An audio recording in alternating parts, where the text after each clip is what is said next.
Olá, irmãos, tudo bem?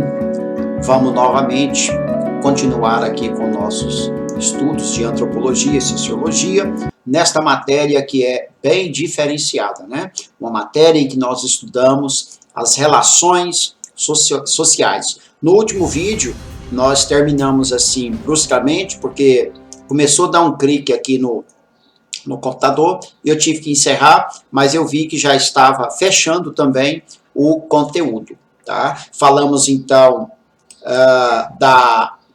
do nascimento da antropologia e ficou para nós falarmos agora sobre a sociologia. Eu quero ver se eu consigo falar com vocês agora sobre o nascimento da sociologia, o que é essa ciência, essa disciplina, e falarmos de duas estruturas, de duas escolas dentro da sociologia, que é o funcionalismo e o estruturalismo. Tá bom? Então vamos seguir rapidão aqui.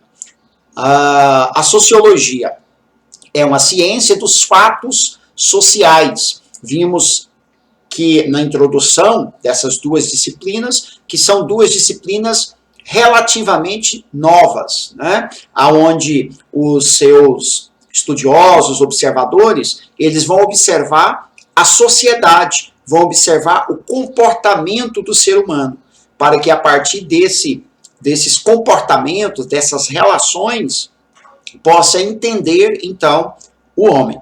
Né? Por exemplo, nós não, às vezes, paramos para pensar em tantos fatos que acontecem na sociedade, tantas coisas que nós beneficiamos e nem percebemos. E o estruturalismo, que trata desse sistema, que cuida dessa ideia, eles conseguem analisar esses fatos. Por exemplo, você recebe a sua água na sua casa, a sua energia, mas você só sabe que tem a conta para pagar. Mas você não se dá conta dos trabalhos que se dão lá para poder cuidar dessa água, as pessoas que são envolvidas para produzir a água, para produzir a energia. Então, ou seja, tem o funcionalismo, que são as funções que cada um assume na sociedade, e o estruturalismo, que são as estruturas dentro da sociedade. E que se der problema em uma dessas áreas, vai comprometer tudo. Né? Esse tempo atrás, nós vimos, por exemplo, a greve dos caminhoneiros. Né? Ninguém está nem aí para caminhão, para caminhoneiro, quem não é da classe, nem entende o porquê disso. Mas veja que quando esta classe, uma estrutura, né, dentro da classe, da sociedade, melhor dizendo, deu um problema, atingiu tudo. Então, ou seja, os sociólogos, eles trabalham estudando esse funcionalismo. Como é que funciona?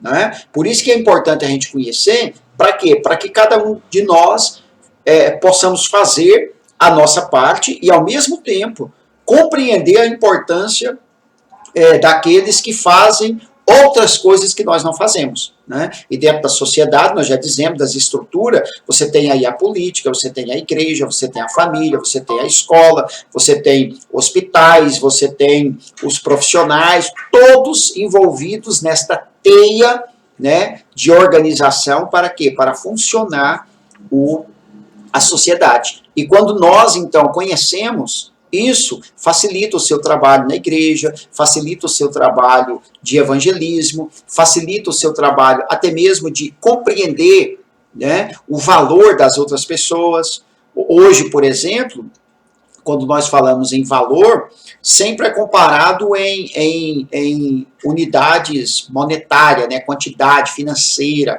e nem sempre é assim.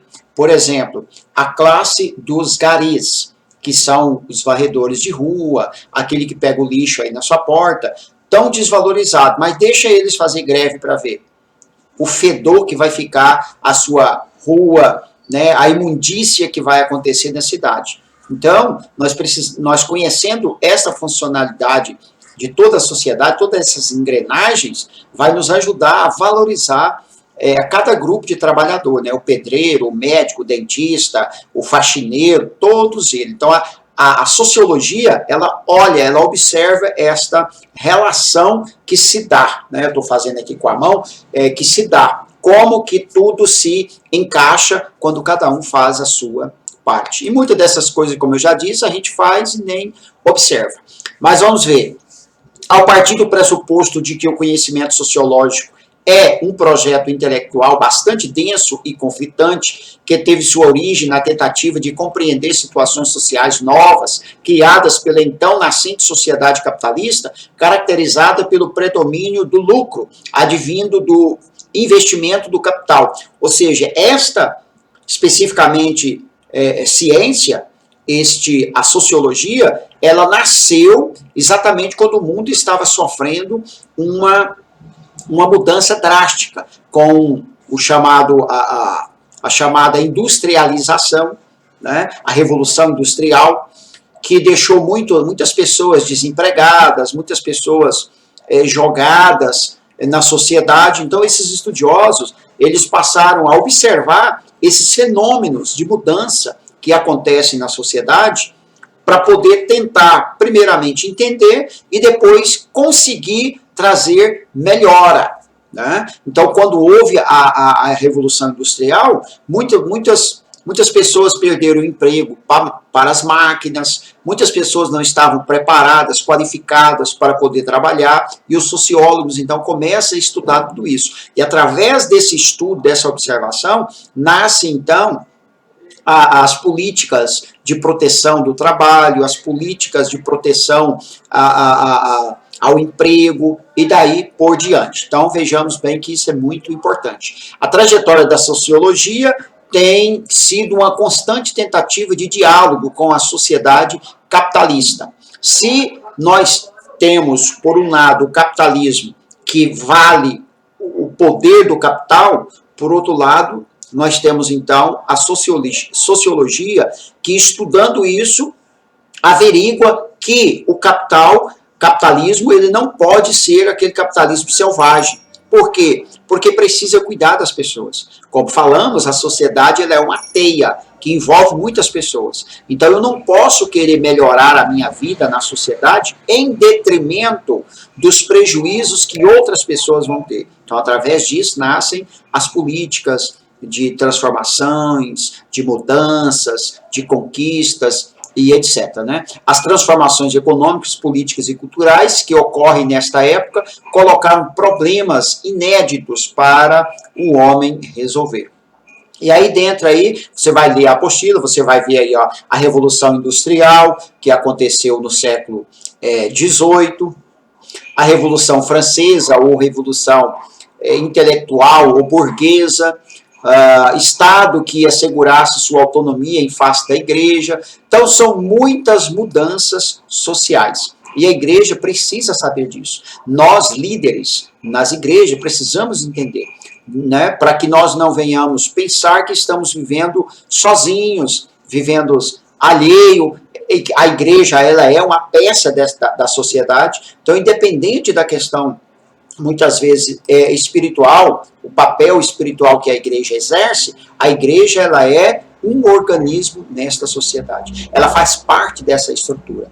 A igreja ela traz reuniões de casais, que ajuda esses casais a ter mais harmonia na sua casa, na sua família, reuniões com filhos, né? A igreja promove libertação das drogas, das bebidas. A igreja ela promove a pacificação na sociedade. Tá? Então a igreja, nós precisamos como igreja, especialmente agora nesse chamado século XXI, na visão pós-moderna, precisamos nos inteirar deste papel.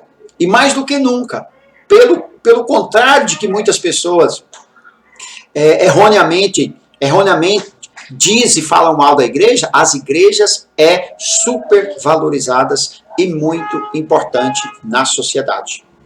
Para nós podermos integrar como líder espiritual, mas que também compreende os problemas que a sociedade tem. E oferecemos, claro, né, soluções. E aí, seguindo, você vai ver bastante posições desses estudiosos, né? Por exemplo, aí reformar na prática as instituições, inclusive religiosas, através de uma determinação estrutural da sociologia, dada pelo que chamou de física social e depois de sociologia. Então, os estudiosos, os pensadores desta área, eles fazem esta observação na sociedade e faz propostas, né, de mudança. É claro que existem mudanças esdrúxulas, né, coisas assim, terrível. E aí, seguindo, deste modo, a sociologia, como a filha da modernidade, nasceu para explicar como havia surgido a sociedade industrial, como era o seu funcionamento, quais eram as suas consequências na vida de cada membro desta sociedade. Ok? Eles não concordavam, né, muitos estudiosos não concordavam um com o outro. Havia posições, claro, diferentes uns dos outros. Por exemplo, quando alguns pensou a sociedade como Karl Marx, como outros que achavam que deveria ter uma sociedade comum, que daí nasce o comunismo, e que por fim não deu certo. Outros já achavam que não, que o capitalismo é que tem que dar certo, porque incentiva a pessoa a trabalhar, correr atrás, lutar e etc. Então fica aí para você ler o material, que é muito rico esse material, foi uma pesquisa bastante interessante, inclusive tem aí na bibliografia o nome de alguns livros que eu indico para você que quer conhecer, e isso te traz um enriquecimento muito, mas muito grande. E para concluir, o que fica claro ao longo da trajetória da sociologia é que, apesar de todos estes homens de ciência divergirem teoricamente, todos colocaram uma mesma interrogação inquietante sobre o futuro do homem na sociedade moderna. E isto é o que constitui o objeto da sociologia. Tá? Pensar a nossa sociedade. Terminando aí depois da conclusão, está aí esse livro aí, Fundamentos Antropológico e Sociológico, de Railane Andresa Dias Navarro. Muito bom, está na internet de graça, você pode baixar esse livro para você conhecer. E no fundamento da antropologia, nós vamos ver o primeiro ponto aí, chamado funcionalismo. Como nós já dissemos, a sociologia ela observa um contexto geral. E agora, houve sociólogos, como esse Émile Durkheim, que ele criou uma teoria, e essa teoria ela é chamada de funcionalismo, ou seja, como a sociedade funciona. Então ele observou o todo da sociedade, como é que ela se comportava, como é que ela funcionava, e ele entendeu então que havia situações interligadas uma à outra para poder a sociedade funcionar bem. E por isso que é chamado então de funcionalismo.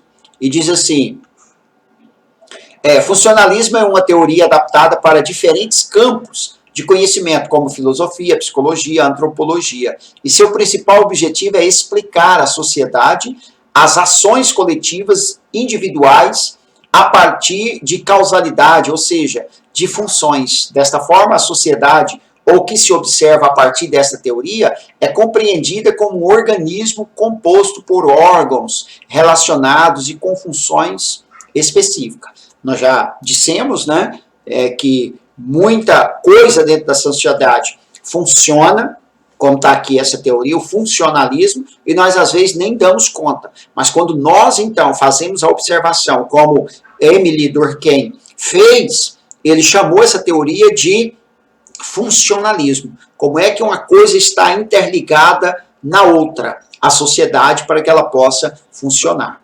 Os teóricos funcionalistas compreendem sociedade como cada parte dessa sociedade de acordo com sua função, para a estabilidade da sociedade como um todo.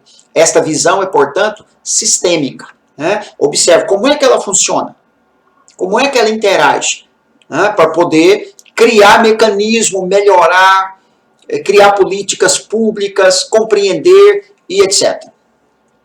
Elas foram desenhadas para funcionarem juntas, e quando uma delas deixa de funcionar adequadamente, todo o sistema sofrerá danos. É o que falamos, a sociedade ela é uma teia, ela funciona tudo junto. Tudo para trabalhar junto, cada um fazendo sua parte. O correio, o taxista, o motoboy, a loja, o supermercado, os varredores de rua, os pedreiros trabalhando, a igreja ministrando, tudo. Se alguma dessas áreas der problema, toda a cadeia vai sofrer também problemas. Essas partes podem ser compreendidas como as instituições, os grupos sociais e demais atores que formam a sociedade, como agências estatais e a própria família. Né? Então, ou seja, essa é a sociedade que nós vivemos. Essa compreensão. E nós, muitas vezes, temos uma compreensão chamada de compreensão egoísta. Compreensão a partir de mim mesmo. Não, nós estamos numa sociedade. O homem é um ser social. E nós, então, precisamos contribuir com esta sociedade, para que todas estas instituições funcionem bem. Por exemplo, você quer levar o seu filho à escola e quer que a escola seja um lugar bom, adequado para ensinar seu filho. Então, nós precisamos valorizar a escola, ensinar os filhos a respeitar os professores, a respeitar a escola. Por isso que está essa desordem, né? E quando uma parte desse sistema começa a desorganizar, muita gente começa a sofrer, né? Por isso que é bom ter uma visão do todo, e a sociologia, ela nos oferece esta visão. Mas o que de fato faz com que todas estas partes exerçam sua função? O consenso, que é muito interessante. Como que todas as partes vão funcionar direitinho? O consenso. O Estado é chamado por Jean-Jacques Rousseau de contrato social. Esse contrato social é um acordo de consenso. Né? Nós vamos, claro que a gente não vive numa sociedade assim, porque tem ladrões, tem roubos, tem extorsões, tem criminalidade. Isso é a quebra do contrato. Mas quando tem o consenso, e o que é o consenso? Um acordo. É um acordo. É o que Jean-Jacques Rousseau chamou de contrato social. Você nasce, você não vai lá assinar, mas já está assinado pela norma do Estado, que as agências vão, como é que elas vão funcionar, como é que as coisas vão comportar. Claro que o ser humano quebra tudo isso. Por isso que vira transtorno. Por isso que há um transtorno social. Por quê? Porque o consenso que era para ter, o acordo, a concordância de cada um fazer a sua parte, não tem. Por isso fica complicado, né? E ele que garante, ou seja, esse consenso é ele que garante a estabilidade social e os valores comuns de cada sociedade.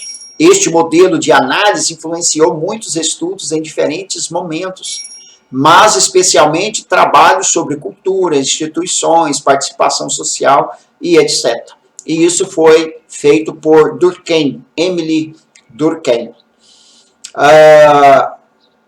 Seguindo mais um pouco aí abaixo, o funcionalismo foi importante para refutar teorias como o evolucionismo e o difuncionismo, que dominava a antropologia americana e britânica da época. Os funcionalistas priorizavam a descoberta dos fatos, a existência material. A realidade dos eventos deveria ser encontrada em suas manifestações no presente. Por isso, a importância do trabalho de campo e da observação participante. Essa teoria foi muito influenciada nos anos 1960 e 1970. Vou deixar essas teorias aí para você estar lendo, para nós seguirmos, porque é muita coisa boa aqui para a gente estar aprendendo. Um finalzinho aí que fala assim, a religião era importante para Durkheim como exemplo de representações coletivas compartilhadas. Como não há prova da existência de um Deus, a análise e analisava como ferramenta social. Ou seja, o que a gente tem que observar, você que tem aí já esta compreensão da revelação do Deus pessoal, esses estudiosos, quando eles estudam a religião, eles estudam como fato social. Eles não estudam como observando a questão puramente espiritual. Tá? E aí ele diz, como não tem como ter uma prova concreta de Deus, mas há algo bastante interessante nas religiões. Por quê? Porque ela é comum em toda e qualquer sociedade, de todos os tempos. as suas manifestações religiosas. Então ela se torna também importante para a sociologia. A sociologia estuda essas manifestações religiosas não com viés espiritual, com viés de que a minha religião é melhor que a outra, etc. Não, eles vão olhar como fato social. Né? E é importante que a gente observe isso. Para ele, os rituais, as cerimônias e a fé são elementos comuns e imutáveis que estão presentes em todas as religiões. Mas para nós, o que nós entendemos como isso? Como a gente já conhece a revelação de Deus? Nós entendemos que esses fatos, na verdade, esse desejo religioso, essa manifestação, ela se encontra presente e imutável em todas as religiões, é o que nós chamamos de presença de Deus no ser humano. Né? O homem, ele já nasce com essa necessidade de ter Deus na sua vida.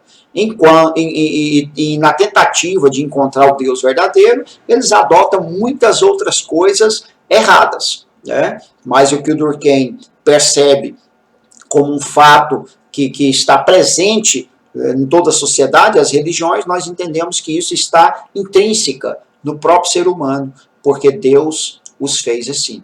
E aí tem esse livro dele aí, ó, As Formas Elementares da Vida Religiosa. Se você também quiser baixar ele, está na internet, de graça, está aí o link para você também olhar.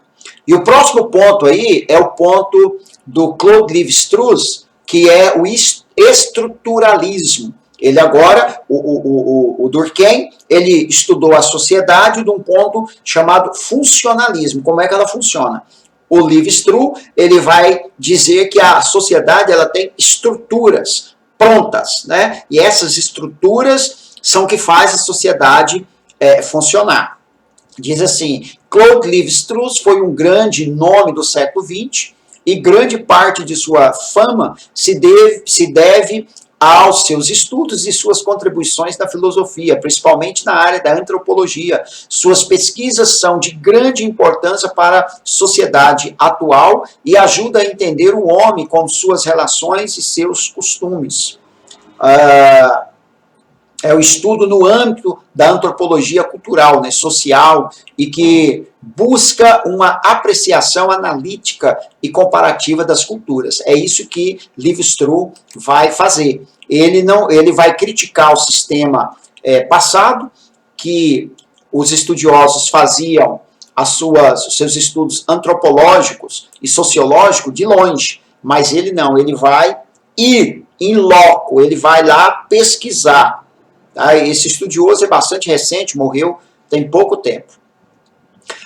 Esse talvez seja o grande pontapé inicial aos seus estudos posteriores, combinando filosofia e etnologia. Assim, ele sai das salas de aula e começa o importantíssimo estudo de campo e pesquisa sobre civilizações e culturas diversas. Uma estrutura é o alicerce para a corrente filosófica que também tem o seu nome como estruturalismo. Então, ou seja, a estrutura são as bases da sociedade. Quais são as estruturas que essa sociedade tem? Então, esse Claude Lévi-Strauss, ele vai investigar isso. Inclusive, ele veio até para o Brasil, viver entre os índios, fazer pesquisa na cultura. Tá? E lembrando, irmãos, que tudo isso que nós estamos estudando é para entender o ser humano, para compreender o ser humano.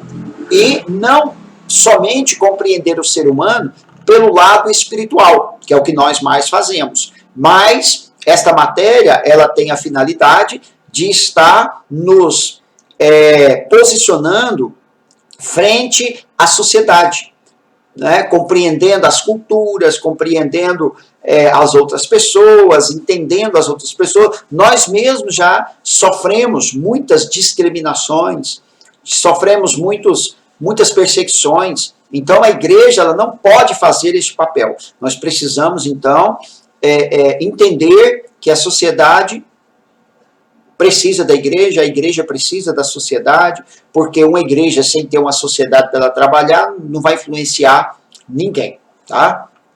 E o Lévi-Strauss, ele vai ser o grande pensador nesta área do estruturalismo. ok?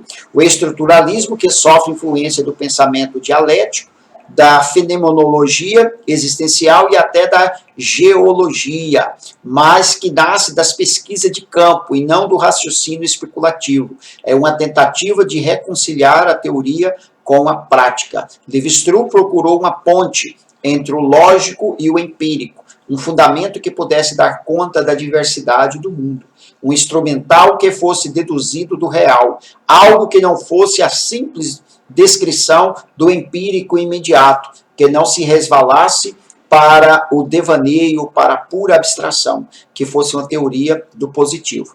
Então, dentro aqui, a ideia de Levi-Strauss, ele vai dizer que a sua posição é uma posição mais adequada de pesquisa antropológica e até mesmo sociológica. Por quê? Porque ele não ficou atrás de uma cadeira, de uma mesa, estudando teoria. Ele foi conviver com as pessoas para conhecer as estruturas dessa sociedade, saber o que passava na mente, o que fazia eles terem aquela forma de estrutura e não outra, tá? E para encerrar, Levi-Strauss pretendeu com seu estudo e com sua metodologia buscar uma visão mais unificada e mais ampla possível do que seja o homem. Então, ou seja, a finalidade é compreender o homem. Né? Vocês já sabem, vocês já entendem que nós somos bastante complicados. Né? É incrível como nós somos muito diferentes e, ao mesmo tempo, muito parecidos uns com os outros. Dentro da sociedade, dentro da própria família. Pensamentos diferentes, desejos diferentes, vontades diferentes. Né? Então, o grande desafio nosso é ser diferente e ter a harmonia. Ser diferente e compreender o outro que é diferente. Né? Que por causa dessa falta de compreensão é que houve guerras, escravidão de negros, que há matança de pessoas que não é parecido com eles, né? Que houve mortes de judeus, de ciganos, de homossexuais, de tantas coisas. Que a pessoa não suporta conviver com o diferente. E nós precisamos entender que nós somos diferentes. Nós precisamos compreender. Né? Temos as nossas culturas, as nossas crenças, mas vivemos em uma sociedade que tudo precisa funcionar corretamente. Né? Nós, como igreja, fazemos a nossa parte, mas nós não vivemos só do espiritual. Nós precisamos das matérias primas, nós precisamos das outras empresas, nós precisamos dos outros trabalhadores que trabalham para nós, e nós nem sabemos que religião eles têm. Então, isso é uma visão de compreensão, né? Que essa disciplina ela tem esta finalidade, de fazer com que nós, a igreja, entenda, primeiro, a importância do seu papel, mas também que consiga compreender o outro, compreender a cultura do outro, compreender o que o outro faz e, por fim, respeitar, para que não haja guerra religiosa também, ok? Vou encerrando por aqui mais este vídeo e a recomendação é leia a apostila. O conteúdo é denso, não dá para poder ministrar tudo aqui, tá ok? Mas veja, leia a apostila, medite, eu vou estar passando um trabalho para você refletir. O mais importante de tudo isso é a reflexão que nós vamos tirar disso. Um abraço, até a próxima, se Deus quiser.